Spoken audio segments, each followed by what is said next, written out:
எரிகோவை பிடிப்போம், மாறவார துதியோடு நுழைவோம். எழுப்புதலின் நேரமல்லோ, யோசுவாவின் காலமல்லோ. எழுப்புதலின் நேரமல்லோ, யோசுவாவின் காலமல்லோ. மாம்சத்தோடும் இரத்தத்தோடும் நமக்கு யுத்தமில்லை.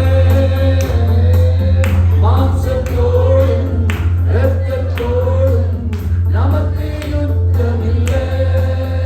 சர்வ வல்லவரின் ஆயுதத்தை ஏந்திடுவோமே, சாத்தானின் ராஜ்யத்தை அழித்திடுவோமே. சர்வ வல்லவரின் ஏந்திடுவோமே, சாத்தானின் எழுப்புதலின் நேரமல்லோ, யோசுவாவின் எழுப்புதலின் நேரமல்லோ, யோசுவாவின் காலமல்லோ. அக்காலம் நீ எரிகோவை பிடிப்போம், மாறவார கானானுக்குள் நுழைவோம். அக்காலம் நீ எரிகோவை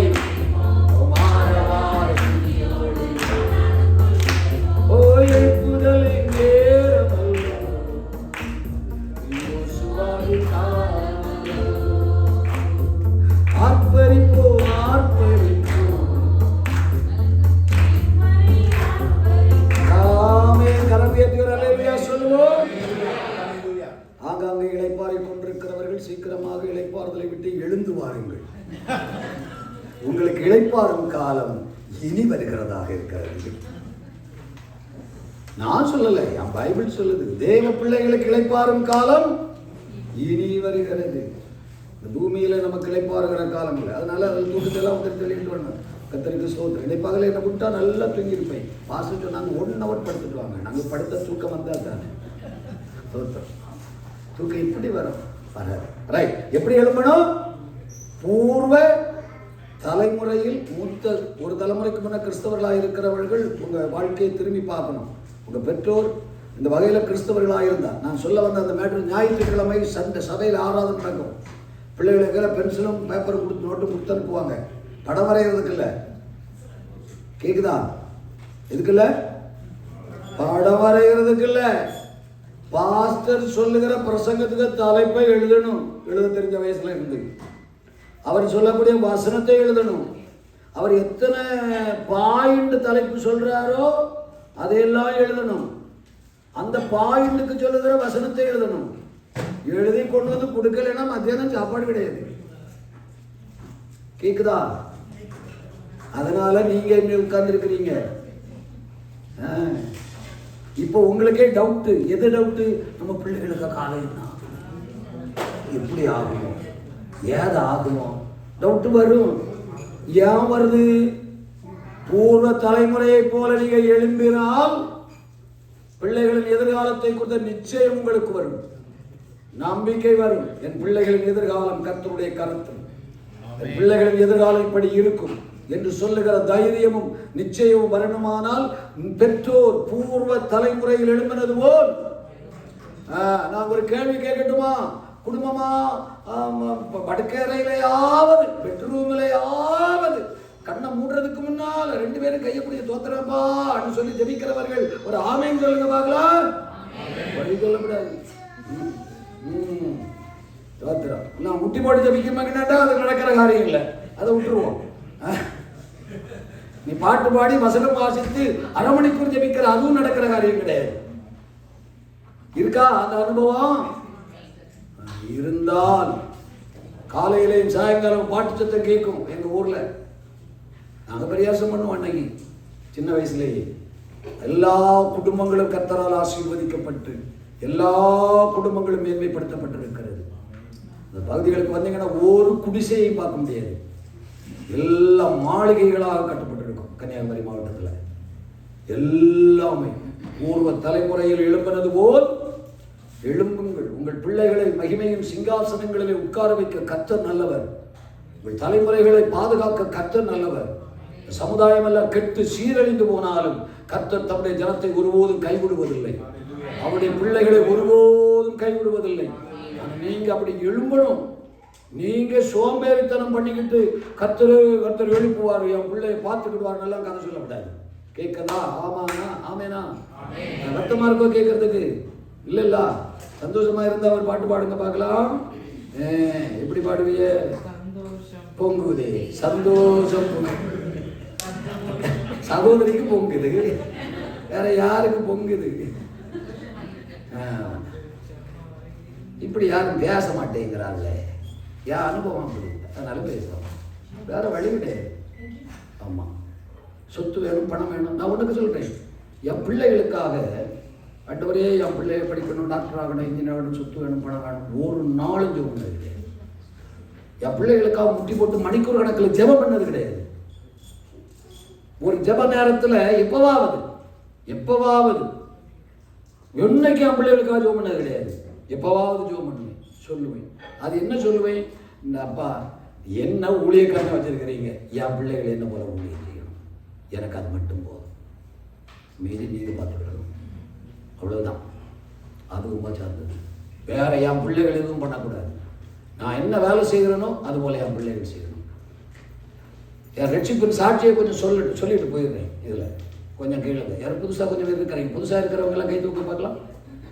பரவாயில்ல, 2, 3, 4, 5 அந்த பக்கம் அங்கே கொஞ்சம், இன்னும் கொஞ்சம் பேர் வெளியே போய் ரெஸ்ட் எடுக்க போயிட்டாங்க. கர்த்தர் நல்லவர், அவங்க இப்பொழுது இளைப்பாறும் காலத்தை கொடுத்திருக்கிறார்.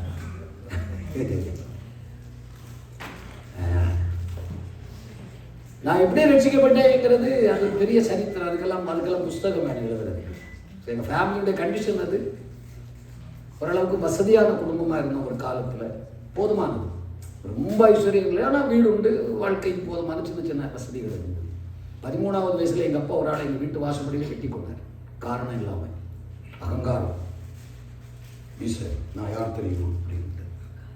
அதனால் எங்கள் அந்த அகங்காரம், ஜெயிலுக்கு விடப்படாத அப்பாவை என்று சொல்லி சொத்தை விற்று, வீட்டை விற்று, பணத்தை கொண்டு வக்கீலுக்கு, ஜட்ஜுக்கு, சாட்சி சொன்னவங்களுக்கு எல்லாருக்கும் 1000 அந்த காலத்தில். எனக்கு அன்னைக்கு 13 வயசு, இன்னைக்கு 68, 55 வருஷத்துக்கு முன்னால் எல்லாம் கொடுத்துட்டு வீடு, சொத்து, வாசல் எல்லாம் இழந்து 13வது வயதில் நடுத்தருவுக்கு வந்து விட்ட குடும்பம் நாங்கள். 13வது வயதில் எனக்கு கை கொடுத்தது எங்கள் ஊரில் உள்ள ஒரு பிஸ்னஸ், சாராயம். ஏன்னா எல்லாரும் பனையாறுறவங்க, எங்கள் வம்சவழிகள் எல்லாமே பனையாறு தொழில். அதனால் நல்ல சுத்தமான பதநீரும் சுத்தமான பனவெல்லமும் தாராளம் கிடைக்கும். ஏகதேசம் உள்ள சாதாரண குடும்பங்கள் எல்லாம் சாராயம் பாத்தி விற்பனை செய்கிறது தொழில். எங்கள் ஃபேமிலிக்கு அது இல்லாமல் இருந்தது. 13 வயசில் நான் அதை ஆரம்பித்தேன். அந்த பிஸ்னஸில் வாழ்க்கை ஓடி, பிறகு சீட்டு விளையாடுறது, அடிக்கிறது, கேஸு, போலீஸ் ஸ்டேஷன், அதுதான் வாழ்க்கை. 18 வயசு போலீஸ் கேஸ் பெருசாகி ஊரில் வாழ முடியாத நிர்பந்தம். போலீஸ் கண்டிப்பாக உள்ள போகணும். எங்கள் தாத்தா இன்ஸ்பெக்டராக போலீஸ், எங்கள் அம்மாவுக்கு அப்பா அந்த காலத்துலேயே. போய் யோசிச்சுக்கிட்டு நீங்கள் நிர்பந்தம், கண்டிப்பாக ஸ்டேஷனுக்கு ஜெயிலுக்கு போகணும். அடி கேஸ், அப்படி பலமான அடி ஊரில். எங்கள் ஃபேமிலியை ஜெயிக்க முடியாது ஊரில் அடித்தா. அப்படி எங்கள் ஃபேமிலி வேறு லெவல். எங்கள் அப்பாவோட 4 அண்ணன் தம்பிங்க, பொம்பளைகள் கிடையாது.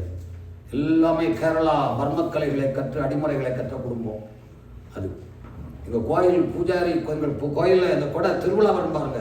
அப்போ ஒரு நாள் யானை பவனி இருக்கும், ஊர் சுற்றி ஃபுல்லாக வரும்.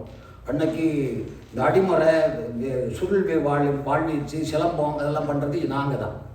அதெல்லாம் கற்றுத்தேறினவர்கள் நான், எங்கள் ஃபேமிலி. அதில் வில்லு பாட்டு பாடுவாங்களே, அது எங்கள் குடும்ப தொழில் வருது, சாமி கோயிலில். அதுக்குள்ளால் இருந்தவர்கள். ஸோ அதனால் எங்களை யாரும் அடித்து ஜெயிக்க முடியாது. கடைசியில் நடந்த அடி பெரிய பிரச்சனையாகி போலீஸ்காச்சு பயந்து கேரளாவுக்கு போய் 3.5 வருஷம், 18 வயசில் கேரளாவுக்கு போனது. 21 வயசு வரை கேரளா பிளாட்ஃபார்ம். நீண்ட நாட்கள் பேப்பர்லேயே படுத்துறங்கினவன். நீண்ட நாட்கள். பசித்த காலத்தில் சாப்பாடு கிடைக்கல, சட்டை போடணும்னு ஆசைப்பட்ட காலத்தில் சட்டை கிடைக்கல. அப்படிலாம் வாழ்ந்து வந்தோம். மேரேஜ் டைம், திருமணம், அதை ரட்சிப்புக்கு என்ன வழி? திருமணம் ஆகுது. எனக்கு ஒரு பெரிய வைராக்கியம். எங்கள் பக்கத்தில் ஒரு பெண்டிகாசல் சர்ச் உண்டு. சின்ன வயசுலேயே ரத்தத்தில் ஊர்ன ஒரு வைராக்கியம். ஞாயிற்றுக்கிழமைன்னா காலைல 8 மணிக்கு மேலே அந்த குழாயை கட்டி ஓன்னு கத்த ஆரம்பித்தாங்கன்னா சாயங்காலம் 4-5 மணி வரை அது நடக்கும். மனுஷனுக்கு அங்கே இருக்க முடியாது. எங்கள் சாமி கோயில் அடுத்தது. அது எங்கள் ஆண்டி தான்.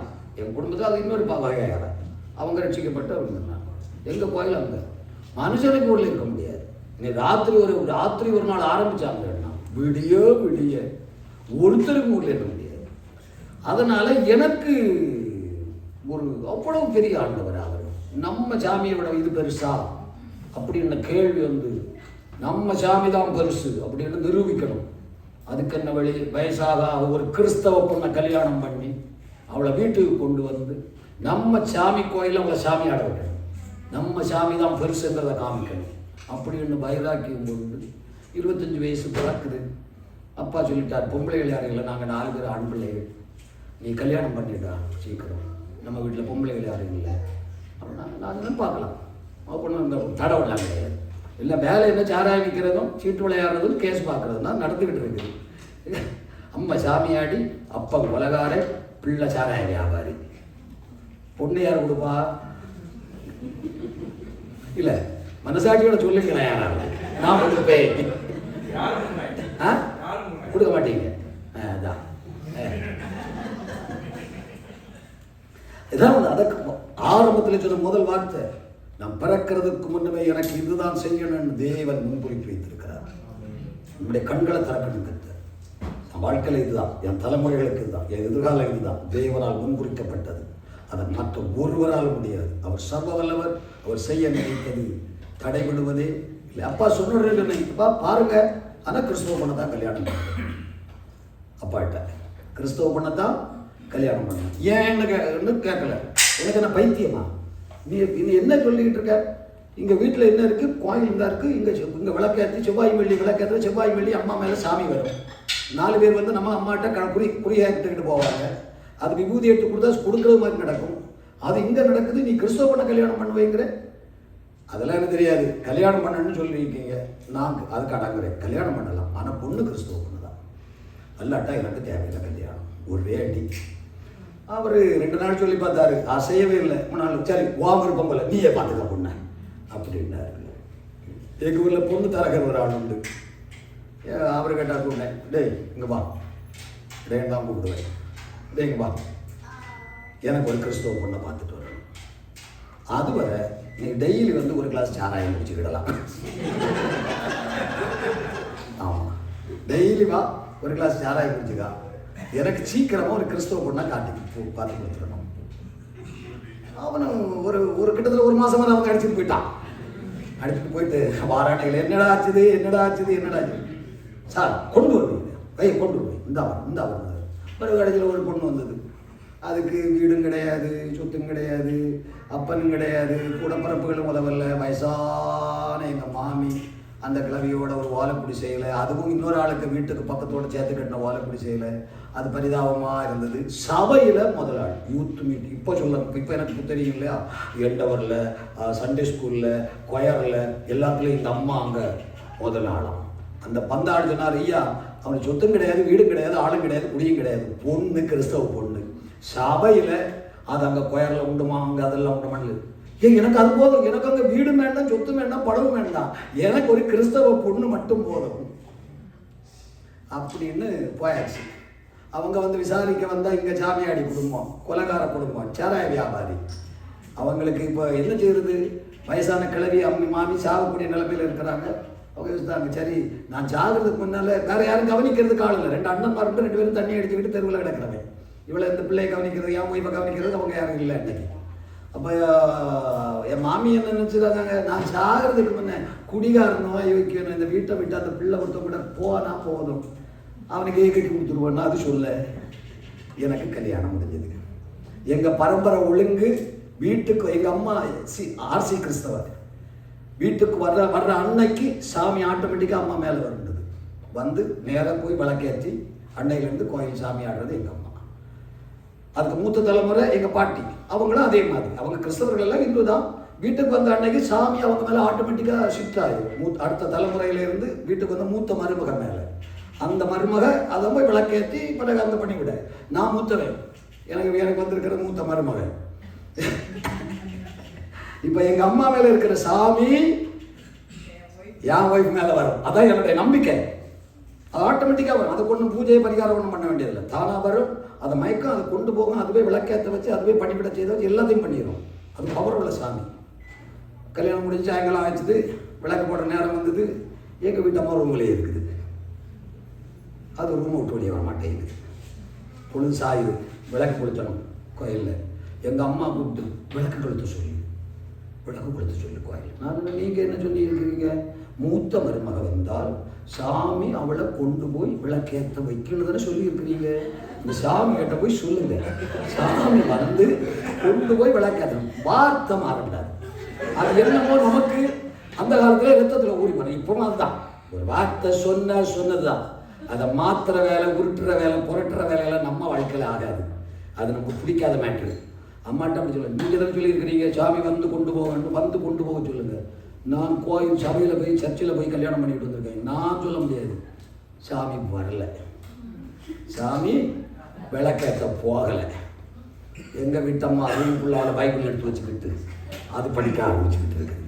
ஓ சரி, அதை படிக்க முடியாதுன்னு சொல்ல முடியுமா? சர்ச்சில் கல்யாணம் பண்ணது அது படி. 15வது நாள் என் மனைவி படுக்கையில், திருமணமான 15வது நாள் படுக்கையில், ஹாஸ்பிட்டல் அட்மிட். டாக்டரால் வியாதியை கண்டுபிடிக்க முடியல, பரிகாரம் தேட முடியல, எதுவுமே கண்டுபிடிக்க முடியல. நாட்கள் போய் மாதங்களாகி, ஏற்கனவே நாங்கள் பிச்சைக்கார குடும்பம். கவர்மெண்ட் ஹாஸ்பிட்டலில் ட்ரீட்மெண்ட் கொடுத்துக்கிட்டு இருந்தேன். எங்கள் அப்பா வந்து நிற்கிறாரு, ஏய் நம்ம வீட்டில் பொட்ட பிள்ளைகள் இல்லை, இன்னொரு வீட்டில் பொட்ட பிள்ளையை கொண்டு வந்திருக்கிறோம். கவர்மெண்ட் ஹாஸ்பிட்டலை பற்றி பார்க்குறேன், இவன் வீட்டில் ஒரு பொட்ட பிள்ளை இருந்தால் இப்படி பாப்பானாம்பாங்க. கவர்மெண்ட் ஹாஸ்பிட்டலில் பார்த்து அவளை சாகடிக்க போகிற நீ, நம்மளை கேவலமாக பேசுவாங்க. என்ன பண்ணியாவது பிரைவேட் ஹாஸ்பிட்டலில் பாரு. என்ன பண்ணதுக்கு? பிளேடு வெட்டி, கந்து வெட்டியா, என்ன வெட்டின்னு இப்போ சொல்லுவீங்க? கந்து வெட்டி, பிளேடு வெட்டி, மீட்டர் வெட்டி.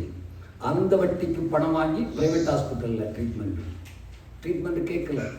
வாங்கின வட்டியை கொடுக்கறதுக்கு வட்டிக்கு வாங்கி வட்டி கொடுக்குற நிலைமையாகி, நோய் தீரலை. ஏற்கனவே ஒன்றும் இல்லை, இப்போ கடன், வட்டிக்கு வாங்கின கடன் கடன் கடன் கடன் கடன் அப்படி ஏறி ஒரு நாள் என் ஒய்ஃபைட்டே சொல்லிட்டேன், நம்ம லைஃப் அவ்வளோதான், இனிமேல் நமக்கு வாழை கொடுத்து வைக்கல, அதனால் நம்ம சாப்டர் முடிச்சிடும். உனக்கு சொல்லாக போகிறது இல்லை. சுகம் ஆனாலும் இந்த கடனை திருப்பி கொடுக்க அளவுக்குள்ள திராணி நமக்கு இல்லை. கடங்காரை அடித்து கொள்றதை விட நம்ம 2 பேரும் செத்துடலாம். இன்னும் விஷ பாட்டில் வாங்கினவங்க ஒரு நாள் மருத்துவமனையில் இருக்கையிலே விஷ பாட்டிலோடு நின்றவன், நம்ம செத்துடலாம். தேவன் மனுஷனுக்காக உயிர் கொடுக்க வந்த தெய்வம் என்னையும் நீ கண்டிருந்ததுனால இன்னைக்கு நிற்கிறேன். அன்னைக்கு இந்த சம்பவம் நடந்த அன்னைக்கு ஒரு சகோதரி வந்து எங்களை பார்க்க வந்து எங்கள் பரிதாப நிலைமையை கேட்டு தூரத்தை சொன்னோம். ஐயோ இப்படி பிள்ளைகள் கஷ்டப்படுறாங்களே, அந்த அனுதாபத்தில் வந்து பார்த்துட்டு கிளம்புற வேளையில் எங்களுக்கு சொன்ன சுவிசேஷம் பாரு. ஏதாவது சொன்னால் கோபப்படுவீங்க, கோபப்படாத, ஜெபம் பண்ணுற ஒரு இடம் இருக்குது, நீ போனேன்னா நல்லா இருப்ப. அதுதான் என்னுடைய நான் கேட்ட முதல் சுவிசேஷம். ஜெபிக்கிற இடம் இருக்குது, நீ போனால் நல்லா இருப்ப. யோசித்து தான் என் மேலே கோபப்படாது. இயேசுன்னு சொன்னாலே திருப்பி அடிப்போம் அன்னைக்கு அந்த காலத்திலேயே. இப்போ என் தாய் மாமன் பிள்ளைகள் 2 பேரும் மாத்தாண்டம். யாராவது இருக்கிறீங்களா? அந்த பக்கத்துக்கு போனால் என் தாய் மாமன் பிள்ளைகள்னா RSS லீடர்ஸ் அவங்க தான் தலைவர்களாக இருக்கிறவர்கள். என் தாய் மாமன் எங்கள் அம்மாவுக்கு கூட பிறந்த தம்பி பிள்ளைகள் 2 பேரும், அவங்க தான் அந்த RSS லீடர்ஸ். அன்னைக்கு அப்படி இருந்தோம். அப்போது அந்த அம்மா சொல்லிட்டு போயிடுச்சு, பெசம் கையில் இருக்குது, சாகவா. இந்த அம்மா சொல்லிச்சுதே, ஜெபம் பண்ணுற இடத்துக்கு போனால் வாழலான்னு சொல்லிச்சுதே, ஜெபம் பண்ணுற இடத்துக்கு போகவா. முன்னால் வந்து நீங்கள் தலைமுறையாக வீட்டில் கோயிலை வச்சு சாமியை கும்பிட்டு இப்படி பண்ணிக்கிட்டு இருக்கிற நம்ம எப்படி இதை விட்டுக்கிட்டு அங்கே போகிறது? ஊர் என்ன சொல்லும், சமுதாயம் என்ன சொல்லும், குடும்பம் என்ன சொல்லும்? இது ஒரு பக்கம் போராட்டம் போராட்டம் போராட்டம். தூக்கம் வரல, பஸ்ஸபாட்டில் சாகவா, ஜெபம் பண்ணுற இடத்துக்கு போகவா. கடைசியில் தேவனுடைய முன் தீர்மானம், ஆண்டவர் தெளிவை தந்தார். சரி, ஜெபம் பண்ணுற இடத்துக்கு தானே போக சொல்கிறேன், சுகம் கிடைச்சா இன்னும் கொஞ்ச நாள் வாழலாம் என்ற ஒரு அவநம்பிக்கையோட ஜெபிக்கிற இடத்துக்கு போக மனைவியை காரில் வச்சு தூக்கி 2 பேராக தூக்கி காரில் வச்சு, மனைவி தான் சீரியஸாக இருந்தது, காரில் வச்சு ஜெபத்துக்கு போனோம். உள்ளே போய் முதல் நாள் மீட்டிங், அந்த ஃபஸ்ட்டு டே உள்ளே போய் உட்கார்ந்தேன். நான் உட்கார்ந்தேன். அங்கே என்ன இப்போ அது கொஞ்சம் அந்த ஹீலிங் நடக்கிற ஒரு ஜெப கூட்டம், பாஸ்டிங் ப்ரேயர் நடக்கிற இடம். அவங்க எல்லாமே பண்ணாங்க. கடைசியில் எல்லாருக்கும் அந்த அம்மா ஜெபம் பண்ணோம். அந்த அம்மா தான் கிருபை பெற்றவங்க, அது நடத்த நமக்கு பெரியவங்க. கடைசியில் நாங்கள் என் ஒய்ஃபை தூக்கி கொண்டு போய் அவங்க பக்கத்தில் உட்கார வச்சோம். அந்த அம்மா கை வச்சு ஜோம் பண்ணிச்சுது.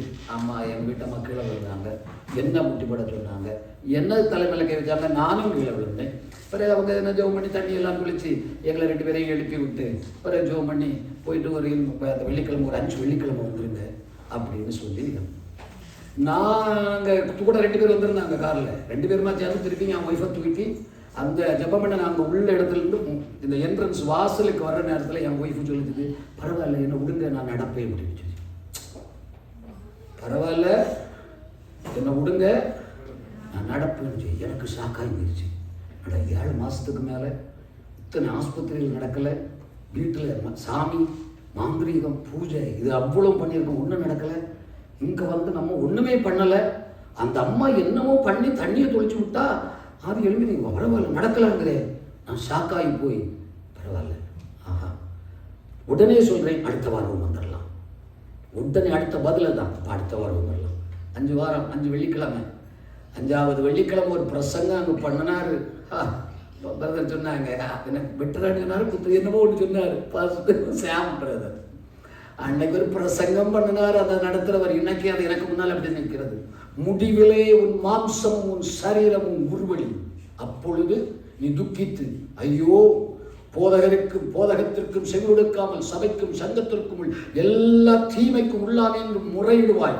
நீ நினைக்கிற இப்ப இருக்கிறதான் கஷ்டம், இப்பதான் வேதனையில் இருக்குன்னு நினைக்கிற, இதெல்லாம் கஷ்டம்.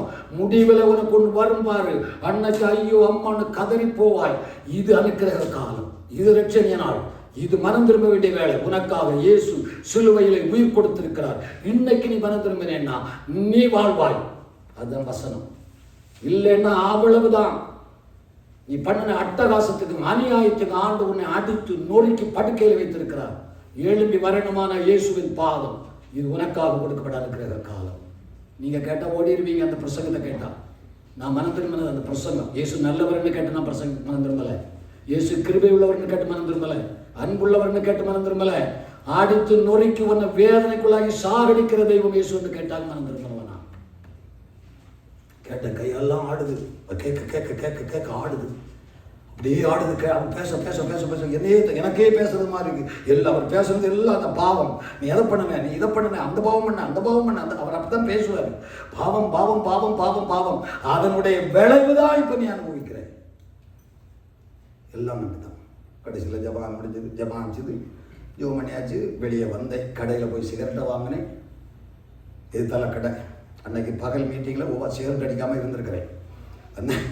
வந்த சிகரெட்டு வாங்கினேன். சிகரெட்டு கொளுத்தி வாயில் வச்சு அப்படி இழுக்கவும் அங்கே பண்ணின அதே பிரசங்கம் உள்ளே இருந்து திரும்ப வெளியே வருது. முடிவெளி உன் மாம்சம் உருவழியும், உன் சரீரம் உருவழியும், அப்பொழுது துக்கிப்பாய். போதகத்தை வெறுத்தேனே, கடிந்து கொள்ளுதலை அலட்சியம் பண்ணினேனே, சபைக்கும் சங்கத்துக்கும் எல்லா தீமைக்கும் உள்ளானே முறையிடுவாய். உள்ளே இருந்து கேட்குது. அது கேட்க கேட்க கேட்க தெளிவாக கேட்குது. ஒரு ஆள் அப்படி பேசுறது அப்படியே கேட்குது. நான் எப்படி புல்பீட்டில் கேட்டனோ அதே மாதிரி உள்ளே இருந்து சத்தம் கேட்குது. எனக்கு ஆடி போய் அது வாயில் வச்ச சிகரெட்டை இப்படி எடுத்தது. 2வது இந்த கை வாய்க்கு போகலை. கிட்டத்தட்ட 1 கிலோமீட்டர் தூரம் பஸ் இருக்குது. இப்போ என் ஒய்ஃபு நடந்து போகிறாங்க தடகாத்திரமா பெண்களோட. நான் பின்னால் கையில் வச்சுக்கிட்டு அப்படியே வர பிரம்ம பிடித்தவனை போல பஸ் ஸ்டாண்டு கிட்ட வர்ற நேரத்தில் சிகரெட்டு கையை சுட்டுது. நெருப்பெறிஞ்சு வந்து என் விரல சுட்டுது. சுட்ட நேரத்தில் தான் நான் திரும்ப உணர்வுக்கு வந்தேன். உணர்வுக்கு வந்த அப்படியே அது அது வேற வந்து அதை கீழே போடுறேன். இது கடைசி சிகரெட், இனிமேல் தொட மாட்டேன். அந்த ரோடு தான் என் பாவ அறிக்கையின் இடம். இந்த மனுஷன் இதெல்லாம் பாவம் பாவம் பாவம்னெல்லாம் பேசினார். அதெல்லாம் நான் பண்ணியிருக்கேன், இனிமேல் பண்ண மாட்டேன். இது கடைசி. அடுத்த வெள்ளிக்கிழமை என் ஒய்ஃபோட இங்கே வருவேன். பரிபூரண சுகம் உண்டாயிருக்கணும். அப்படி இருந்தால் நான் உயிரோடு இருக்கிறது வரை உமக்கு ஊழியம் செய்வேன். எப்படி பாஸ்டர் அப்படி சொன்னீங்கன்னு நீங்கள் கேட்கலாம். அந்த அம்மா மீட்டிங் நடத்துகிற அந்த அம்மா சாக கிடந்து உடம்பெல்லாம் புழு வச்சு படுக்கையில் கிடந்த அந்த அம்மாவை கர்த்தர் ஒரு ஊழியக்காரனுக்கு தரிசனம் கொடுத்து அனுப்பி அந்த அம்மாவை சுகமாக்கி எழுப்பி புருஷனும் மனைவியுமா அந்த ஊழியத்தை நடத்திக்கிட்டு இருந்தாங்க. எனக்கு அது மாதிரி. அப்போ நம்ம வீட்டுக்காரி அப்படித்தானே இருந்தா, என் வீட்டுக்காரிக்கு உயிர் கொடுத்தா, அந்த மனுஷன் பண்ணது மாதிரி நம்மவும் பிரசங்கம் பண்ணி ஊழியம் செய்யணுங்கிறது அப்படி ஓடி ஊழியத்துக்கு ஒப்பு கொடுத்துட்டு போனேன். ஆண்டு வரை மறு வெள்ளிக்கிழமை வரை எதுவுமே வரல. இதுக்கெல்லாம் இந்த அம்மா எனக்கு சொல்லி தந்து தோத்திரம் சொல்லுன்னு அன்னைக்கு ஆரம்பித்த தோத்திரம். போய் உட்காந்து தோத்திரம், சிகரெட்டு வரும், சிகரெட்டுக்கு ஞாபகம் வரும், தோத்திரம் சினிமா, தோத்திரம் கிட்ட வார்த்தை, தோத்திரம். யாரை கூப்பிட்டாலும் அப்படி ஒன்று சொல்லித்தான் கூப்பிடுவோம். அது பழக்கம் சாராயமிட்ட காலத்தில். ஆமாம், அப்பனுக்கு வயசுனாலும் டேஷ் போட்டு தான் கூப்பிடுவோம். ஆமாம், அப்போ இதெல்லாம் வருது முன்னால். இது வர்ற நேரத்தில் தோத்திரம் வேற ஒன்றும் சொல்ல தெரியாது. எல்லா நாளும் வச்சு அடுத்த வெள்ளிக்கிழமை அன்னைக்கு எங்கள் வீட்டம்மா இன்னைக்கு உபவாசத்தோடு தான் போகணும்னு சொல்லி எங்கள் வீட்டம்மா. உபவாசம்னா என்னம்மா? அது சாப்பிடாம போகிறது. விரதம் இருக்கிறது சொல்கிறியா? சரி சாப்பிடாம வரணும். ஃபஸ்ட்டு ஃப்ரைடே உபவாசத்தோட வண்டி ஏறி பஸ்ஸில் இப்போ போகிறேன். காரில் போகலை, பஸ்ஸில் போகிறதுக்கு தராடி போனோம். மீட்டிங்கில் போய் முதல் முறை என் முழங்கால் ஜெப வீட்டில் முடங்கின நாள், முதல் முறை என் கண்ணை மூடி கையை கும்பிட்ட நாள் ஜெப வீட்டுக்குள்ளால. இயேசுவே அப்படின்னு சொன்னது தான். சிலுவையில் இயேசு அடிக்கப்பட்டார். நான் கண்கூடாய் கண்டது. ரத்தம் சொட்ட சிலுவையிலே அப்படியே இறங்கி முன்னால் ஒரு 15-20 செகண்ட், மணிக்கூர் கணக்காக ஒன்றும் இல்லை. அவர் ஒரு வார்த்தையும் பேசலை. அவருக்கு சரீரம் முழுவதும் ரத்தமாய் வடிய, அந்த முட்கிரீடம் தலையில் சூடப்பட்டு முகமெல்லாம் ரத்தம். அந்த ஃபேஷன் ஆஃப் கிரைஸ்டில் பார்த்தா இருக்குமா? அதே மாதிரி. அதே பிறகு இப்போ தான் பார்த்தேன். அது அப்போல்லாம் எனக்கு தெரியாது. இறங்கி ஒரு 15 செகண்டு 20 செகண்டு அப்படியே இறங்கி வந்தது. நான் பார்த்த அலறி ஓன்னு கத்தி நான் பாவி என்று சொல்லவும் அந்த காட்சி போயிருச்சு. விழுந்து உருண்டு அழுது வேற ஒரு வார்த்தையும் சொல்லலை. நான் பாவி. அதை தவிர வேற எதுவுமே நான் சொன்ன மாதிரி தெரியல. அன்றைக்கு ஆண்டவரை மேலே விடுதலை ஆக்கினார். அன்றைக்கு 43 வருஷம் என் பிள்ளைகள் பிள்ளை பிறந்து பிள்ளைகளை பெற்று வளர்த்து ஆளாக்கி அவளை கல்யாணம் பண்ணி அவர்களுக்கும் 2 4 பிள்ளை மூத்தவன் தான் இங்கே வந்திருந்தானே. கர்த்தர் எங்களை ஆசீர்வதித்து அதுதான் சாட்சி. கிறிஸ்துவுக்காக எழும்பினால் கர்த்தர் தலைமுறைகளை ஆசீர்வதிப்பார், குடும்பங்களை ஆசீர்வதிப்பார். சும்மா கிறிஸ்தவைங்கிற பேரோட வாழ்கிற வாழ்க்கை இல்லை. எழும்பு சீயோனே, நீ எழும்பு, பூர்வ தலைமுறையை பார், அவங்க எப்படி எழும்புனாங்கன்னு பாரு. அந்த மாதிரி எழும்புனா அதுதான் என் விருப்பம், அதுதான் என் சித்தம், அதுதான் என் திட்டம். நீ அப்படி எழும்பினால் மோசையோடு இருந்தது போல் உன்னோடும் இருப்பேன். மோசே 2 ராஜாக்களை முறியடித்தான், நீ 31 ராஜாக்களை முறியடிப்பாய். யோசுவா, மோசே 2 ராஜாக்களை முறியடித்து 2.5 கோத்திரத்துக்கு கொடுத்தார். யோசுவாவே, நீ 10.5 கோத்திரத்துக்கு நீ கொடுப்பாய், 9.5 கோத்திரத்துக்கு நீ பங்கிடுவாய். 31 ராஜாக்களை 12ஆம் அதிகாரத்தில் 31 ராஜாக்களை முறியடித்து 15ஆம் அதிகாரத்தில் ராஜ்யத்தை பங்கிட்டு 18ஆம் அதிகாரத்தில் மீதி ராஜ்யத்தை சுதந்திரித்து கொடுத்தவன் யோசுவா. பூர்வ தலைமுறைகளிலே ராஜ்யத்தை சுதந்திரிக்க வேண்டிய கடைசி காலத்தில் உட்கார்ந்திருக்கிற சபை எழும்ப வேண்டியது அவசியம். யோசுவாவின் காலமல்லோ, எழுப்புதலின் நேரமல்லோ, அமைதியாக இருக்க வேண்டிய காலம் அல்ல. சபை சரகடித்து பலனடைந்து எழும்ப வேண்டிய கடைசி காலத்தில் இருக்கிறோம். நாம் செய்கிற ஊழியம் போதுமானதல்ல, நம்முடைய ஜெபம் போதுமானதல்ல, நம்முடைய வைராக்கியம் போதுமானதல்ல, நம்முடைய வாஞ்சை போதுமானதல்ல, நம்முடைய ஆவிக்குரிய எதுவுமே போதுமானதல்ல. தேவன் இன்னொன்றை நம்மிடத்தில் எதிர்பார்க்கிறார். யாரையும் பயன்படுத்த அவரால் ஆகும்.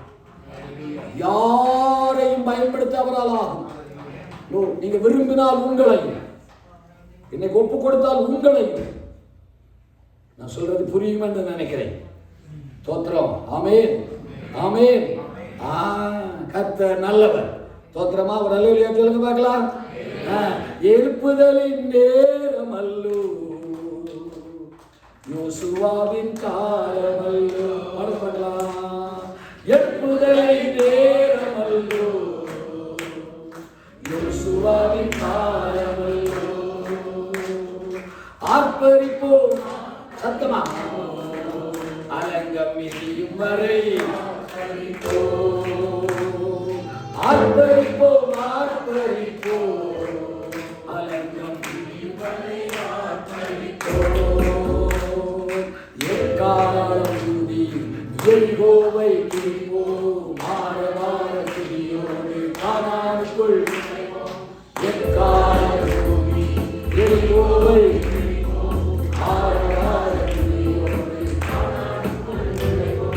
எழுப்புதலின் நேரம்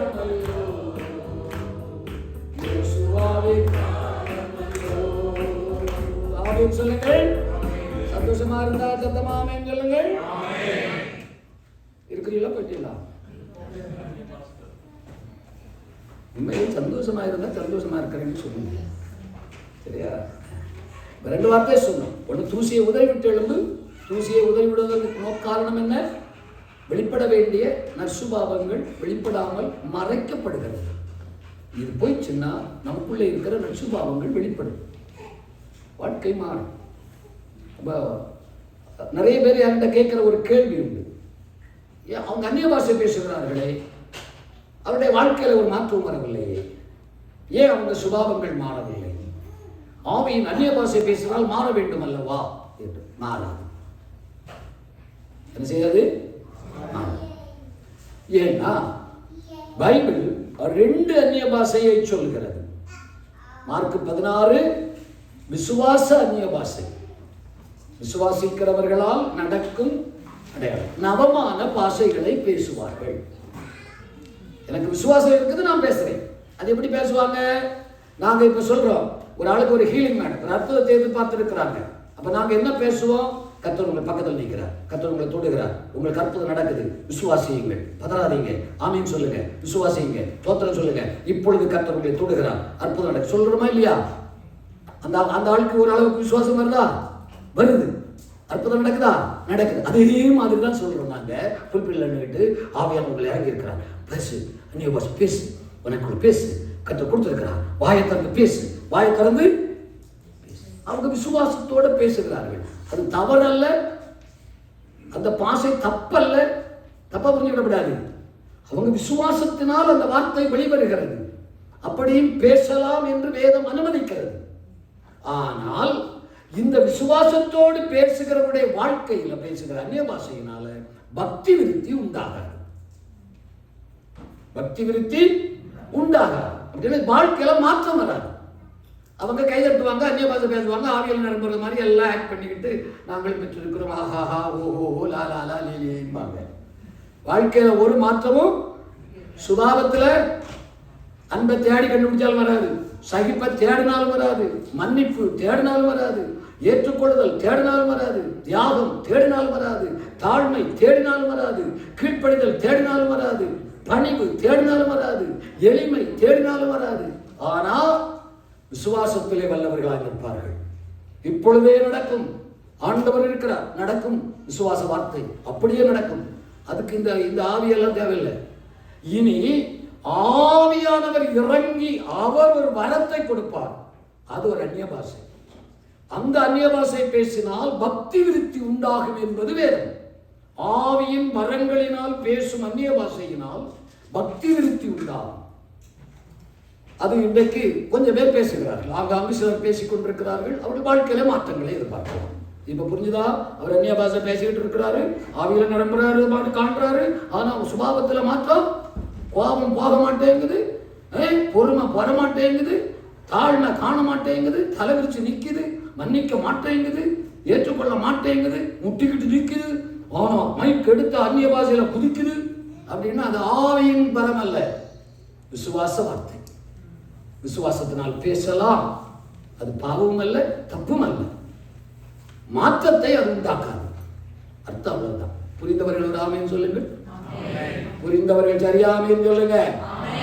அந்நிய பாஷை பேசினா மாற்றம் வரணும், அது ஆவியின் வரம். அபிஷேக வரம் வந்து பேசினால் ஜீவியத்தில் பக்தி விருத்தி அடைதல் ஏற்படும். அதான் பிரச்சனை. ஸ்தோத்திரம். அதனால அதையெல்லாம் பார்த்து மயங்கிட விடாது. அங்க அவர் பேசுகிற ஒரு வீடியோ மேய்க்க சுபாவம் மாறி இருக்கா, மாறி இருக்கா, ஆவியில விளம்பினது மாதிரி ஒரு ஆக்டிங். அந்நிய பாஷையில பஞ்சமில்லை. கண்டிப்பா எல்லாரும் பேசணும்னு சொல்லுவேன். சபையில எல்லாரும் அந்நிய பாஷை பேசுவார்கள். யாரையும் பேச சொல்லி பேச வைக்கிறது கிடையாது. கேட்டு வாங்கணும், நீ கேட்கிற ஏவதம் பெற்றுக் கொள்கிறான். தாழ்மையோட கேளு, அர்ப்பணிப்போட கேளு, ஒப்படைத்தலோட கேளு, கண்டிப்பா கர்த்தர் அந்த வரத்தை கொடுப்பார். ஆவிக்குரிய பக்தி விருத்தியப்ப நான் என்னை மாற்ற, அதாவது மகிமையின் மேல் மகிமை அடைந்து மறுரூபமாகுதல். அது இந்த அந்நிய பாஷை எனக்கு உதவி செய்யுது. அதனால மற்றவர்களுக்கு பிரயோஜனம் இல்லை. அந்நிய பாஷை பேசும்போது எனக்கு அது ரொம்ப உதவி பண்ணுது. என்னிடத்திலே அது மாற்றத்தை உருவாக்கி உருவாக்கி உருவாக்கி உருவாக்கி உருவாக்கி என்னை மகிமையின் மேல் மகிமையடைய செய்வது நான் பேசுகிற ஆவியின் வரமாகிய அந்நிய பாஷை. வேணுமா வேண்டாமா? உங்களுக்கு வேணுமா வேண்டாமா? வேணும். அது வேண்டாம்னு யாரும் சொல்லிடக்கூடாது. அது நீங்க கேட்டு வாங்கணும். நீங்க கேட்டு வாங்கணும். நாங்க சொல்லி வரக்கூடாது. நான் கையை வச்சோன்னு இறங்குச்சு. அந்த அப்போஸ்தலர் 19 அவர் கையை வச்சோன்னு, இப்ப நம்ம ஆட்கள்லாம் கையை வச்சு இறக்குறாங்க. கையை வச்செல்லாம் இறக்கப்படாது. தோத்திரம் கேக்குதா? கையை வச்செல்லாம் இறக்கப்படாது. பவுல் அவங்க பேருக்கு கையை வச்சு இறக்குச்சுனாங்க. அப்போஸ்தலர் 19 நீங்கள் விசுவாசிகளானது பரிசுத்தாவியை பெற்றீர்களா? எங்களுக்கு தெரியாதுப்பா. அப்ப எந்த ஞானஸ்நானம்? அது ஞானஸ்நானத்திலே குழப்படியாங்க. அப்ப ஞானஸ்நானம் இப்படிதான் எடுக்கணும். இல்லை ரெண்டாவது ஞானஸ்நானம் எடுக்கக்கூடாதுன்னு சொல்றோம். ஞானஸ்நானம் மூழ்கி ஞானஸ்நானம் எடுக்காதவர்கள் ஞானஸ்நானம் எடுத்துடணும். இல்லையா சொல்லுங்க. மூழ்கி ஞானஸ்நானம் எடுக்காதவர்கள் மூழ்கி ஞானஸ்நானம் எடுக்கணும். ஆமா, குழந்தை பிரதிஷ்டையில பெற்றது குழந்தை பிரதிஷ்டை, ஞானஸ்நானம் கிடையாது. ஞானஸ்நானம் என்பது ஞானம் பிளஸ் ஸ்நானம். உங்களுக்கு ஞானம் வந்த பிறகு ஞானத்துல 2, ஒன்று உங்களுக்கு தெளிவான அறிவு, விவரம் புத்தி, அது ஒரு ஞானம். இன்னொன்று இயேசு. 2 வரணும். உங்களுக்கும் ஒரு தெளிவு வரணும், இயேசுவும் வரணும். இயேசு ஞானம், இயேசுவுக்கு ஒரு பெயர் ஞானம். 2 வரணும். எனக்கும் தெளிவும் ஞானமும் அறிவும் வந்து இயேசு எனக்குள்ள வந்த பிறகு ஸ்நானம். அதுக்கு பேர் தான் ஞான ஸ்நானம். ஆமாவா? ராமன் சொல்லுங்கள். எடுக்காதவங்க யாராவது இருந்த அந்த கேம்ப்ல நாங்க கொடுக்கறதுக்கு ரெடி. ஆத்துல தண்ணி ரெடி. ராத்திரியும் கொண்டு போய் நாங்க கொடுத்துருவோம். ஆமா, ஆண்டி எடுக்கணுமா? கொடுத்துருவோம். பாஸ்டர் இருக்கிறாங்க, கொடுத்துருவாங்க. கவலையப்படாதீங்க. அடுத்த வாரத்தில் கொடுத்துருங்க பாஸ்டர். ஒரு ஆத்மாவை பரலோகத்தில் பேரெழுத வச்சிருவோம். ஆமா, அது நமக்கு கிடைத்த பாக்கி. எனக்கு கட்டது ஒரு பெரிய கிருபை. எத்தனையோ ஆயிரங்களுக்கு ஞானஸ்நானம் கொடுத்துட்டோம். போற இடங்கள் எல்லாம் ஞானஸ்நானம் கொடுத்துட்டு போறது நமக்கு ஒரு கிருபை. ஆமா, அது நினைச்சு சந்தோஷப்படுவோம். சரி, இவங்க பேரை பரலோகத்தில் எழுத வைக்கிறோம். ஆமா, அன்னைக்கு தான் மறுபடியும் பிறக்கிறீர்கள். சரி, ஓகே, சந்தோஷமான காரியம். இப்ப நம்ம எங்க இருந்து எங்க போயிட்டு இருக்குது வண்டி?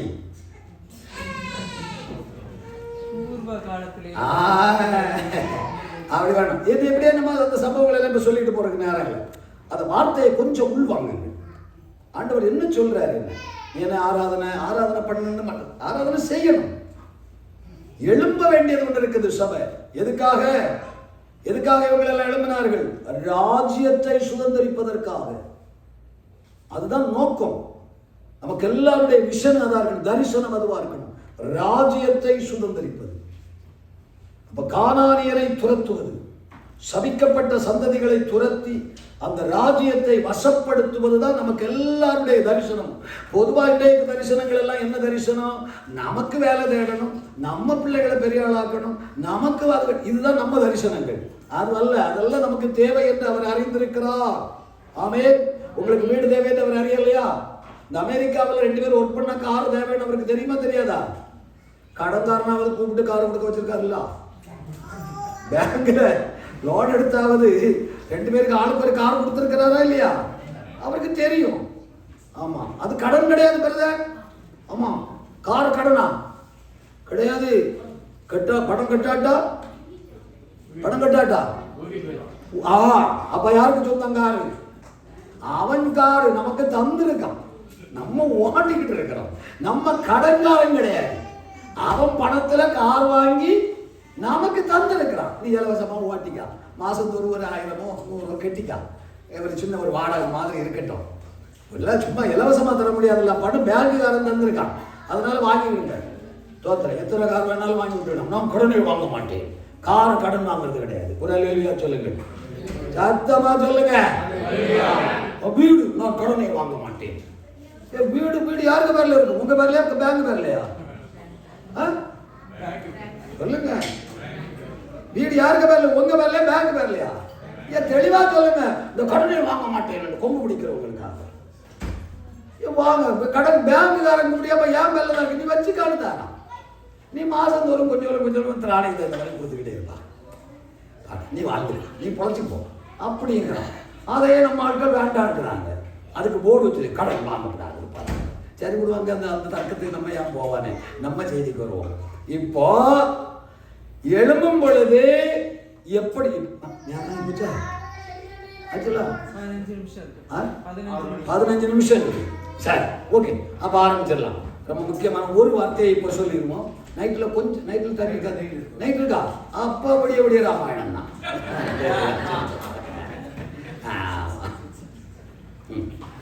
இப்போ எழும்பும் பொழுது 2 வார்த்தையை சொல்லுகிறார். தூசியை உதறிவிட்டு எழும்பு, பூர்வ தலைமுறையை போல் எழும்பு. இப்ப அடுத்த கேள்வி, எதுக்காக எழும்ப சொல்லுகிறார்? தூசியை உதறிவிட்டு பூர்வ தலைமுறையை போல் எழும்புகிறாரே, எதற்காக எழும்ப சொல்லுகிறார்? நான் அதுக்கு ஒரு 7-8 காரியம் எழுதியிருக்கேன், எல்லாம் சொல்ல முடியாது. 1-2 காரியத்தை உங்களுக்கு சொல்லிட்டு போறேன் இன்னைக்கு. எதற்காக அந்த கேள்வியை கேட்டு பாருங்களேன். ஆண்டவர் ஏன் அந்த மாதிரி என்ன எழும்ப சொல்லுகிறார்? அந்த கேள்விக்கு பதில் அங்கேயே இருக்கும். என்ன சொல்லுகிறார்?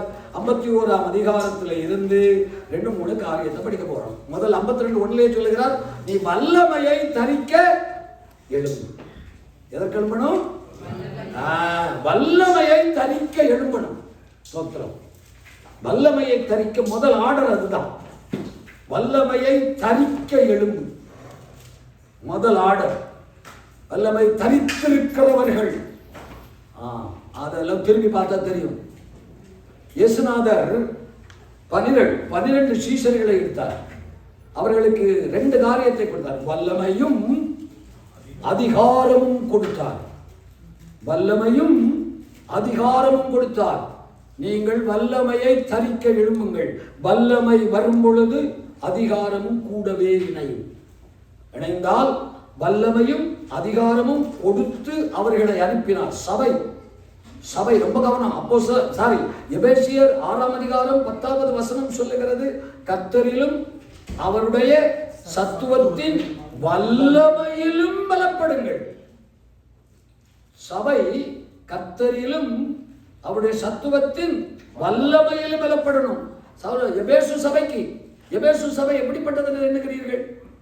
1ஆம் அதிகாரத்துக்கு போய் 3-4 வசனங்களை படித்து பாருங்கள். எபேசு சபையினுடைய மேன்மை படித்து பாருங்கள். எபேசு சபையினுடைய மேன்மை. எபேசியர் 1ஆம் அதிகாரம் 3-4 வசனங்கள். தேவனுக்கு ஸ்தோத்திரம், கிறிஸ்துவுக்குள் உன்னதங்களிலே ஆவிக்குரிய சகல ஆசீர்வாதங்களினாலும் நாம, அதான் எபேசு, உன்னதங்களிலிருந்து வருகிற ஆவிக்குரிய சகல ஆசீர்வாதங்களினாலும் நிரப்பப்பட்ட சபை எபேசு. 6ஆம் அதிகாரத்தில் என்ன சொல்லுகிறார்? 10வது வசனம் 6:10. இந்த வசனத்தை மறந்துடக்கூடாது. 1:3 என்ன? ஆவிக்குரிய சகல ஆசீர்வாதங்களை பெற்றுக்கொண்ட சபைக்கு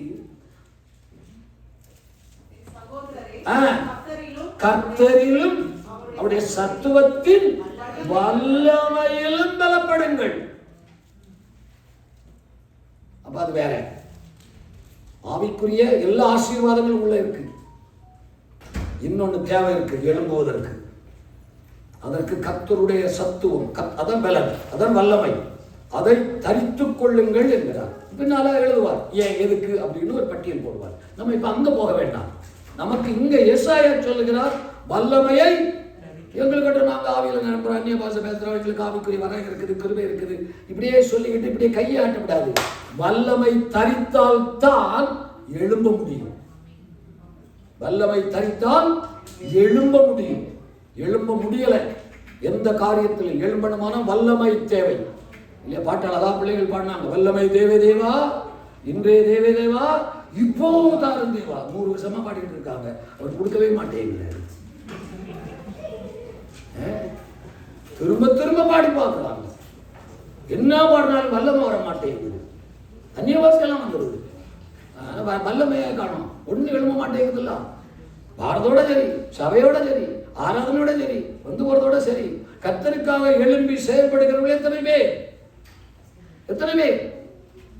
தேவனுக்காக வைராக்கியம் பாராட்டி எழுந்து செயல்படுகிறவர்கள் எத்தனை பேர்? எங்களுக்கு அந்த அழைப்பில் இருந்தாங்க. உடனே ஹலோ, எங்களுக்கு அந்த ஹலோ கேம்பில் என்ன படிக்கிறீர்கள் பிரதர்? என்ன இல்லை, எங்களுக்கு அந்த அழைப்பு இல்லை. எங்களுக்கு அழைப்பு இருந்திருந்தா நாங்களே நினைச்சிருப்போம். நல்லதுதான். எதுக்கு அழைச்சிருக்கிறாரு? அப்போ எதுக்கு அழைச்சிருக்கிறாரு அது சொல்லுங்க. விசுவாசியா கிடைச்சிருக்காங்க. எங்க பார்க்கட்டது யாரு விசுவாசியா இருக்க கிடைச்சிருக்காரு. பாக்கி விசுவாசத்துல எல்லாம் வாங்கி சாப்பிட்டுக்கிட்டு எல்லாம் விசுவாசத்தினால் வருகிறது.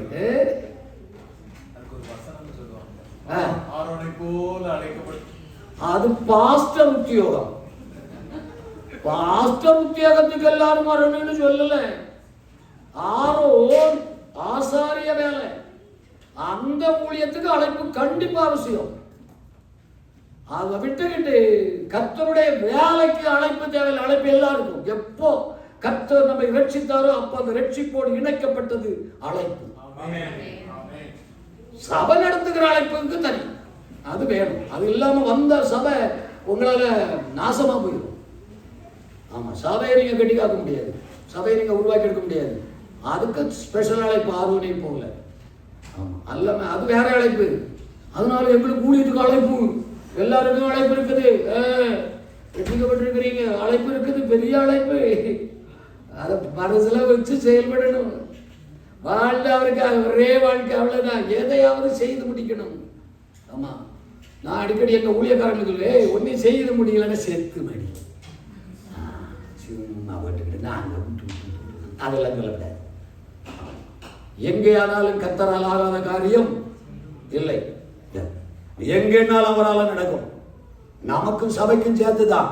இப்ப இருக்கிற இன்னும் 10 குடும்பத்தை தர கர்த்தரால் ஆகாதோ, சபையை பெருக பண்ண தேவனால் கூடாதோ, சொந்தமாக கட்டிடத்தை தருவதால் முடியாதோ, அப்படியெல்லாம் ஒண்ணும் இல்லை. அதெல்லாம் தானா வரும், அதெல்லாம் தானா நடக்கும். நம்ம எழும்பணும், நமக்கு ஒரு வைராக்கியம் வரணும். அந்த நாட்டில் இந்த வெறிநாயகம் உண்மை கடிச்சு பதறது மாதிரி ஓடுமே, அது மாதிரி எழும்பணும். அப்படி எழும்பும் பொழுது கர்த்தர் பயன்படுத்த வல்லவர். இன்னொரு 10 நிமிஷம் எதற்காக வல்லமை தரித்து எழும்பணுங்கிறத சொல்ல வந்தேன். இப்போ இன்னைக்கு ஒரு வார்த்தை இந்த நேரத்தில் பார்ப்போம், பிறகு அடுத்த வார்த்தை அடுத்த செக்ஷன்ல. நேரம் 51:9 படிங்க, அது ஒண்ணு மட்டும் சொல்லுவோம். எழும்பு எழும்பு பலன்கள் கர்த்தரின் புயமே முந்தின நாட்களில் எழும்பினது போல எழும்பு. 10வது வசனம் படிங்க சகோதரி. மகா ஆழத்தின் தண்ணீரை சமுத்திரத்தை வற்றி போக பண்ணினது மீட்கப்பட்டவர்கள். முதல் பகுதி அப்ப ஒண்ணுதான். முதல் பாயிண்ட் என்ன சொல்லுகிறார்? மகா ஆழத்தின் தண்ணீரை சமுத்திரத்தை தண்ணீர்கள் ஆகிய, அது என்ன அப்படி வரணும், தண்ணீர் ஆகியன்னு வரணும். தண்ணீர்கள் ஆகியன்னா அது பன்மையில எல்லாம் வருது. ஆமாவா? தமிழ் தெரிஞ்சவங்க சொல்லுங்கப்பா. ஒருமையா பன்மையா? பன்மை. தண்ணீர்களாகிய சமுத்திரத்தை வற்றி போக பண்ணினதும் இங்க கிளவாங்க. நீதான் அல்லவோ, இதை எடுத்தாலும் சொல்லுவாங்க. இந்த வேலையை செய்த ஆள் யாரு? சீயோன். வல்லமை தரித்து ஒரு காலத்தில் எழும்பின சீயோன் சமுத்திரத்தின் தண்ணீர்களாகிய சமுத்திரத்தை வற்றி போக பண்ணினது. வற்றி போக பண்ணணும். ஏன் சமுத்திரத்துக்குள்ளால சமுத்திரத்தை ஏன் வற்றி போக பண்ணணும்? கேள்வி வேணும். எனக்கு பிரசங்கம் எல்லாம் நான் அப்படித்தான் இப்படி வந்திருக்கு. பிரசங்கத்துக்கு வசனத்தை படிச்சோன்னே கேள்வி வரும். ஏன் ஏன் எதுக்கு எதுக்கு அந்த ஆளு உள்ள போய் தேடி தேடி தேடி பார்த்தா ஏதாவது ஒன்று 2 வரும். அப்படிதான் பேசிக்கிட்டு இருக்கிறேன். இன்னைக்கு அதான் பேசுறேன். ஏன் சமுத்திரத்தின் ஆழங்களாகிய தண்ணீர்களாகிய வற்றி போக பண்ண வேண்டியது அவசியம். 2 மேட்டர் இருக்குது. 1 படிக்கலாமா? தானியேல் தீர்க்க தரிசன புஸ்தகம் 7ஆம் அதிகாரம் 3வது வசனம். தானியேல் 7:3. ஏதாவது அது வேறு விட்டு போயிட்டாங்க, பரவாயில்ல இருங்க. ராத்திரி கொடுத்தது ஏங்க விசுவாசிகள் எல்லாரும் என்ன பண்ணிக்கிட்டு இருக்கிறிய? ஐயா ஏமா பைபிள் படிக்கவே மாட்டீங்களா? எப்ப படிப்பிய? என்னைக்கு மூச்சு வாங்கின பிறகு? இல்ல, நீங்க ஒரு நாள் எல்லாரும் கன்னியாகுமரிக்கு வரணும். ஒரு ஞாயிற்றுக்கிழமை ஊருக்கு வர்ற வேலையில காலைல 6:30 மணிக்கு 6:30 ஞாயிற்றுக்கிழமை எங்க சர்ச்சுக்கு வரணும். எல்லாம் அந்த மீன் பிடிக்கிற மக்கள் தான் அங்கே 90%. கடற்கரையில் உள்ள மீன்காரர்கள் தான். பெரிய சாமர்த்திய ஜாலிகள் யாரும் கிடையாது. வரணும், வந்து உட்காரணும். வசனம் சொல்லி முடிக்கும் படிக்கிறாங்களா? சொல்லி முடிச்சா அப்படி அவ்வளவுதான். அதுக்கு மேல தேடிக்கிட்டு இருந்தாங்க. வேற யாரும் எனக்கு. ஆமா, இனி வசனமே சொல்ல மாட்டேன். வசனத்துக்கு உள்ள நம்பர் சொல்ல மாட்டேன். வசனத்துல இருக்கிறத சொல்லுவோம். என்ன இருக்கு? அப்பொழுது வெவ்வேறு ரூபம் உள்ள 4 பெரிய மிருகங்கள், அப்படிதான் சொல்லுவேன். எடுத்து படிக்கணும். தானியலையும் சொல்ல மாட்டோம், யாழையும் சொல்ல மாட்டோம், ஒன்னையும் சொல்ல மாட்டோம். படிக்கணும். இல்ல அவ்வளவுதான். குழப்படிதான் அந்த ஞாயிற்றுக்கிழமை ஆராதனை விசுவாசிகளுக்கு. இங்க எல்லாம் கல்விவான்கள், கற்று தேர்ந்த பிள்ளைகள், கர்த்தர் உங்களை ஆசீர்வதித்திருக்கிறார். வேதத்தோடு உங்களுடைய உறவு என்ன? வசனத்தோடு உள்ள உறவு என்ன? எப்படி ஞாபகத்தில் வைத்திருக்கிறீர்கள்? எப்படி புரிந்து கொண்டிருக்கிறீர்கள்? நல்ல கவனம். காலையில இப்போ சொல்றேன். சரி, இங்க வாங்க, படிங்க இப்போ. அப்பொழுது வெவ்வேறு உள்ள 4 பெரிய மிருகங்கள் எங்க இருந்து வருது? அப்ப சமுத்திரத்துக்குள்ள என்ன இருக்கு? தண்ணியா இருக்கு.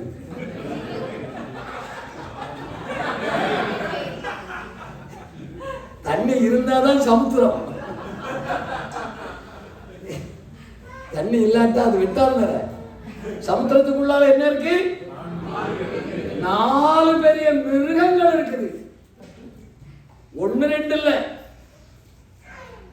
சமுத்திரத்தை வற்றி போக பண்ணணும்.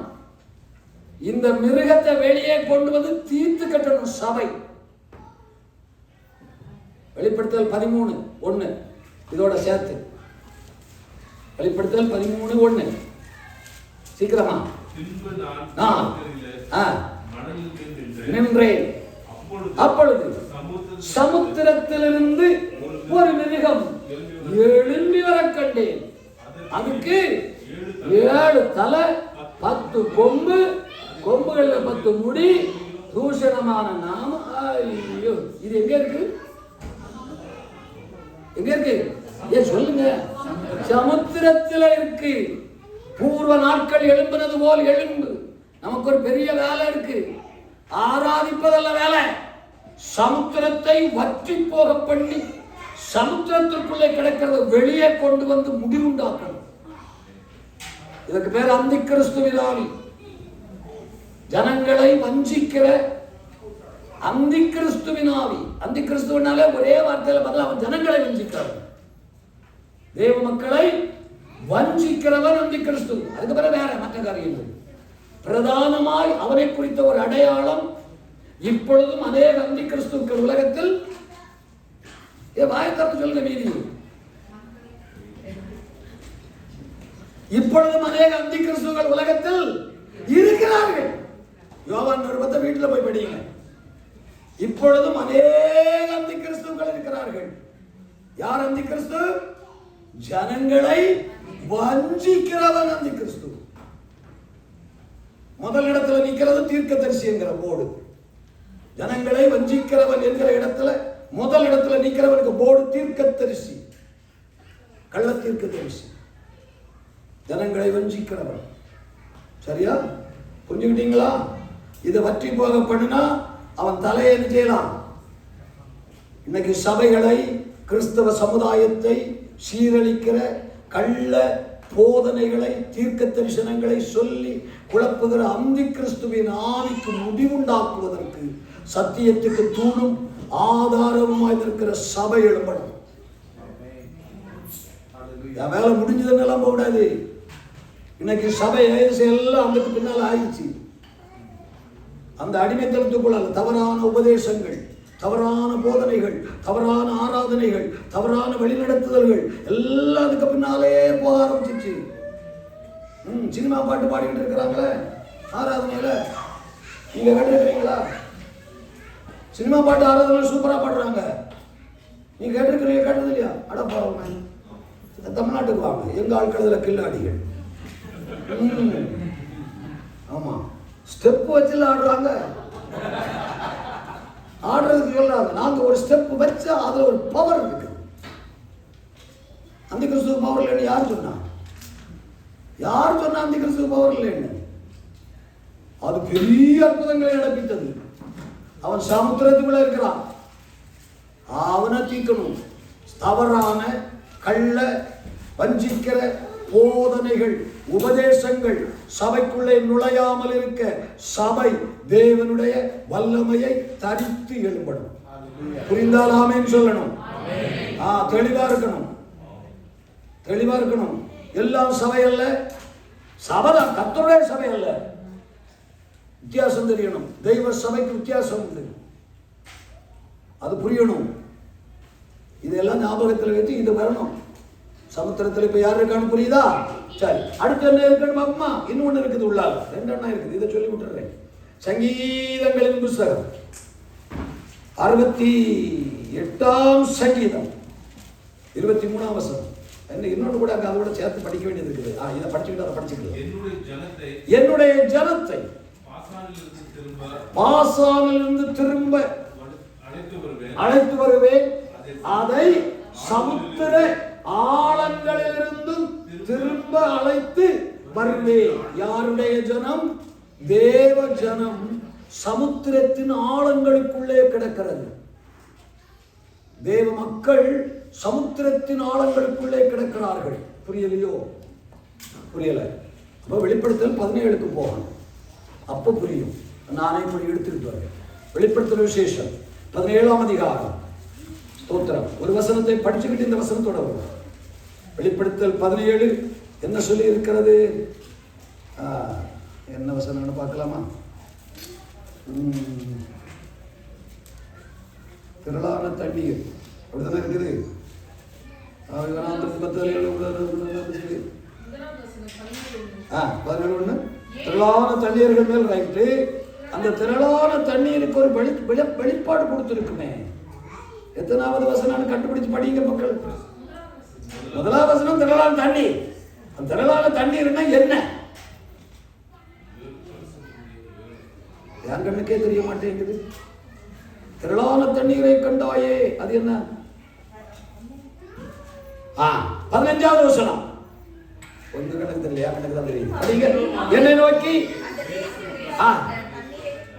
தண்ணீரை கண்டாயே, ஜனங்களும் கூட்டங்களும் ஜாதிகளும் தண்ணீர்கள் ஆகிய யார் அவர்கள்? ஜனங்கள், கூட்டங்கள், ஜாதிகள், பாஷைக்காரர்கள். இப்ப இதுக்குள்ளால யாரு போய் மாட்டிக்கிட்டு கிடக்குறா? தேவஜனம். தேவஜனம் இப்ப எங்க இருக்குது? தண்ணிக்குள்ள யார் இருக்கா? ஜனங்கள், கூட்டங்கள், ஜாதிகள், பாசைக்காரர்கள். இப்ப பெந்தேவுசுகாரர்களும் ரட்சிக்கப்பட்டவர்களும் கிறிஸ்தவர்களும் எல்லாம் வித்தியாசமே அடையாளமே தெரியவில்லை. யாருக்காவது புரியுதா? புரிஞ்ச ஒரு ஆமென் சொல்லுங்க பார்க்கலாம். சந்தோஷமா இருங்க. ஏன் சங்கடப்படுறீங்க? நீங்க வேற லெவல். தோத்திரம். எங்க இருக்குது தேவ மக்கள்? எல்லாத்தோட ஒன்றாயிடுச்சு. ஆண்டவர் எல்லாரையும் நேசிக்க சொல்லி இருக்கிறார். நான் ஒரு 10 போறேன், எனக்கே சிரிப்பு வருது. அந்த தம்பி அவருக்கு கல்யாணம் ஆசை, அவனை லவ் பண்ணிச்சு. லவ் பண்றது தப்பா? அதெல்லாம் தப்பு இல்லை. லவ் தான் பைபிள். எல்லாரையும் லவ் பண்ணுங்க, ஒரு ஆளை மட்டும் லவ் பண்ணாதீங்க. அப்படித்தானே சகோதரா? நீங்க ஏன் ஒரு ஆளை மட்டும் லவ் பண்றீங்க? மற்றவங்க எல்லாம் உங்களுக்கு விரோதிகளா? இல்ல கேட்கிறேன். இந்த ஒரு ஆளை லவ் பண்றவங்களுக்கு நாங்கள் ஒரு ஆளை மட்டும் லவ் பண்ணுவோம். துரோகி. இப்படி இருக்கலாமா? எல்லாரும் லவ் பண்ண சொன்னாரா? அமெரிக்காவில் இப்படி எல்லாம் பேசக்கூடாது பாஸ்டர். அதெல்லாம் தமிழ்நாட்டில் அப்படி பேசணும். இங்க உள்ளதெல்லாம் உங்களுக்கு தெரியாது. நான் கேட்கறதுக்கு நீங்க பதில் சொல்லுங்க. யோசப் பிரதர், மற்றவங்க எல்லாம் நம்மள 2 இருக்குது. ஒன்னு ஸ்பெஷல், ஒன்னு லோக்கல். ஒன்னு லோக்கல்,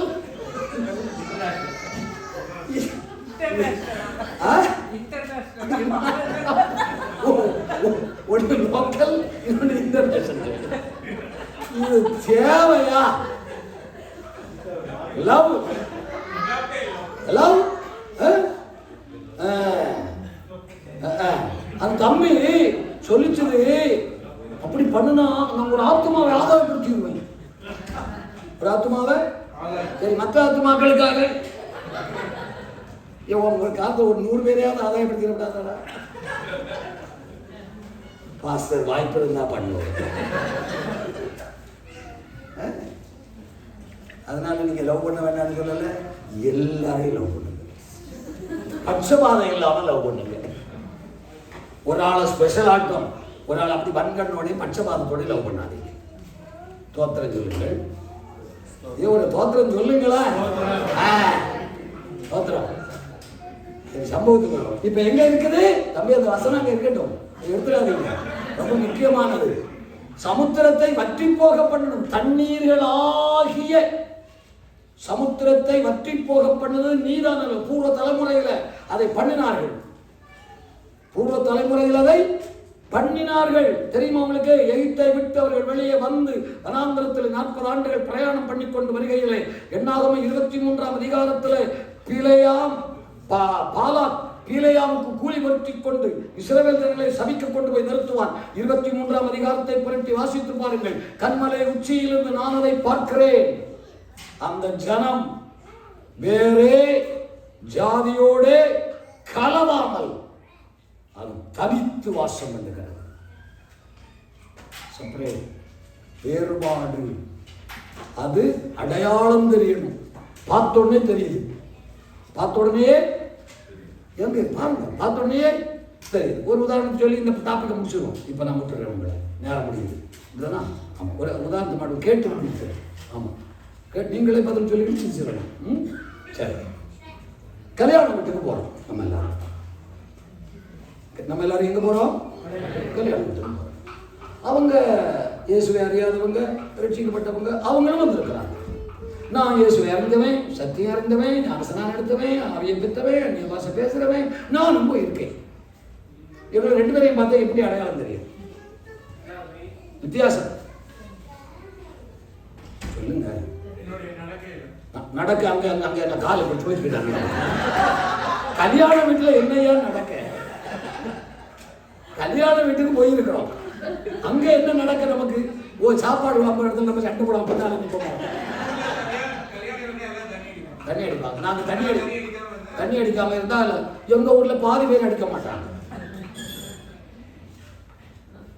என்ன பண்றது? பாதி பேர் தண்ணி அடிக்க மாட்டாங்க. என்ன பண்ணலாம்? அவரை பரிசுத்தவான் வச்சிருவோமா? வேறுபடுத்தப்பட்ட ஜனான்னு வச்சுக்கலாமா? சொன்னது நல்ல கருத்து தான். தண்ணி அடிக்காம இருக்கிறது வாழ்த்துக்கள், கர்த்தர் உங்களை ஆசீர்வதிப்பார். அந்த பக்கம் நீங்க போகாததற்காக.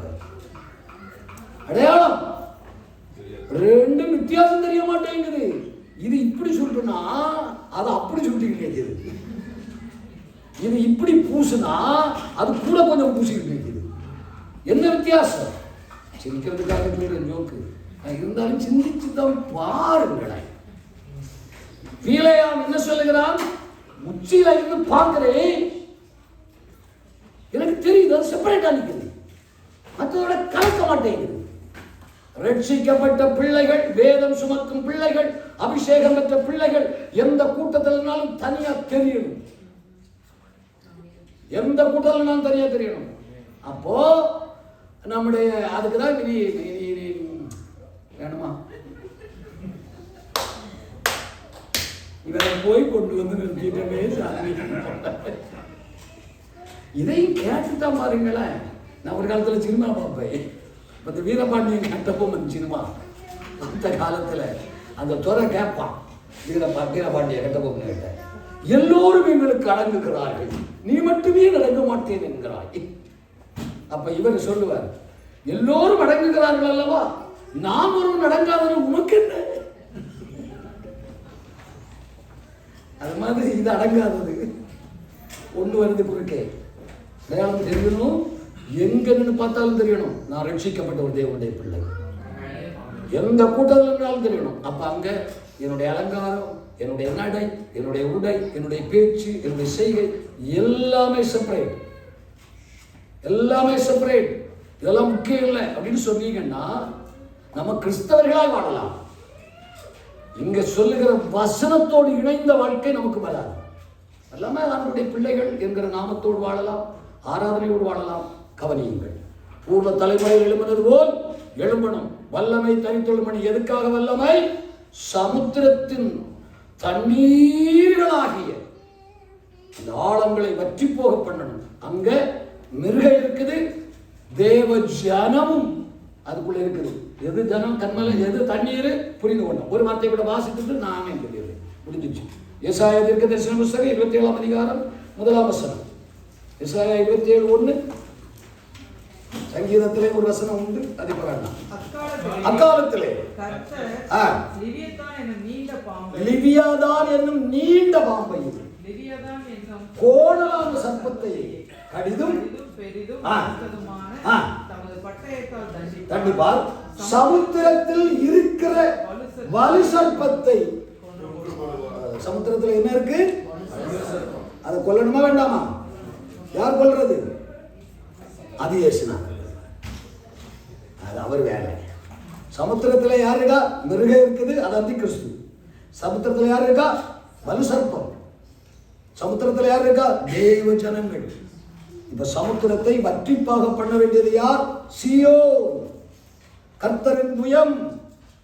சீயோன் பலனடைந்து எழும்பணும், வல்லமை தரித்து எழும்பணும். இப்போ ஒரு நிமிஷம் எழும்பி, ஆண்டவரை எனக்கு அது வேணும்னு யாராவது கேட்டா ஜெபம் பண்ணலாம். எனக்கு அது வேணும், நான் எழும்பணும், வல்லமையோடு எழும்பணும், இந்த வேலையை நான் செய்யணும், என்னை கொண்டு இது நடக்கணும், சாத்தானின் கிரியைகளுக்கு முடிவுண்டாக்கணும், சத்துருவின் கோட்டைகளுக்கு முடிவுண்டாக்கணும், என் ஜனம் வெளியே வரணும். எகிப்தை விட்டு, பார்வோனின் கையை விட்டு, சமுத்திரத்தை கடந்து என் ஜனம் வெளியே வரணும். அதற்காகவே நான் அழைக்கப்பட்டிருக்கிறேன். அந்த நம்பிக்கை இந்த சீயோனாய் இருக்கிற பிள்ளைகள் எல்லாம் எழும்பலாம்.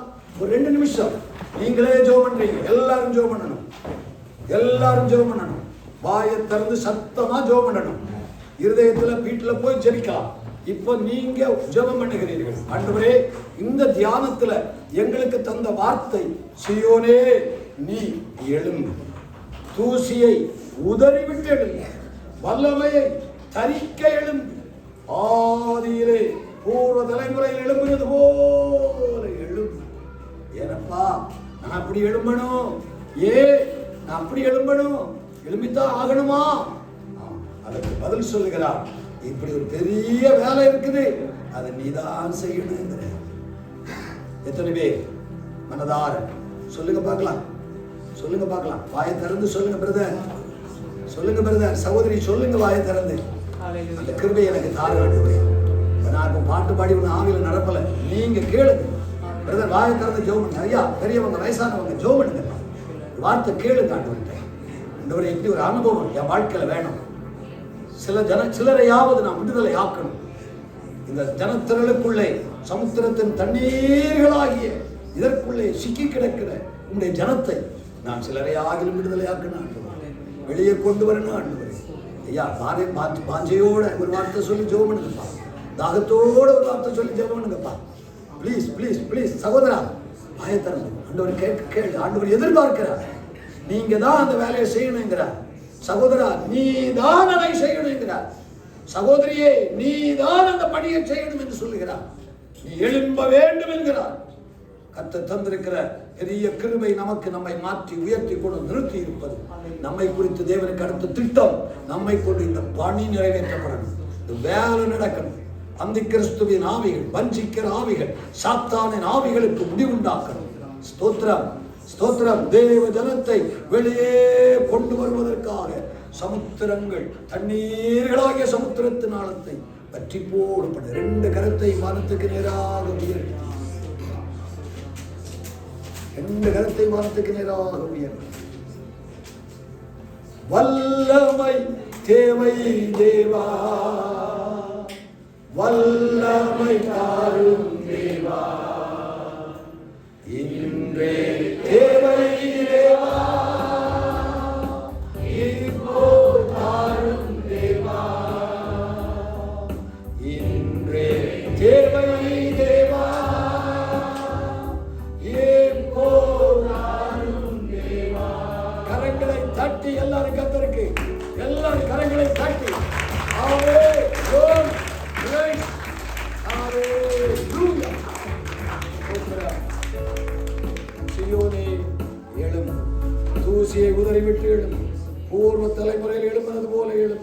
வல்லமையை தரித்துக் கொள்ள எழும்பும்.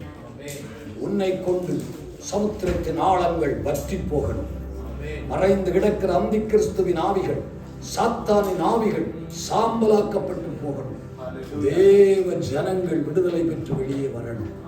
அந்த உத்தரவாதம் சபையின் மேல் இருக்கிறது. கிருபையுள்ளவரே, இந்த வார்த்தைகள் எங்களிலே நிறைவேற எங்களுக்கு கிருபைதான். எங்களை அந்த வல்லமையினால் நடத்தும். எங்களை நடத்தும். உமது கரத்தின் ஆயுதங்களால் பயன்படும்படி துணை செய்யும். மகிமை எடுத்துக்கொள்ளும் இயேசுவின் நாமத்தில் பிதாவே. ஆமென். அல்லேலூயா. கர்த்தர் நல்லவர். சமயம் ஓகே.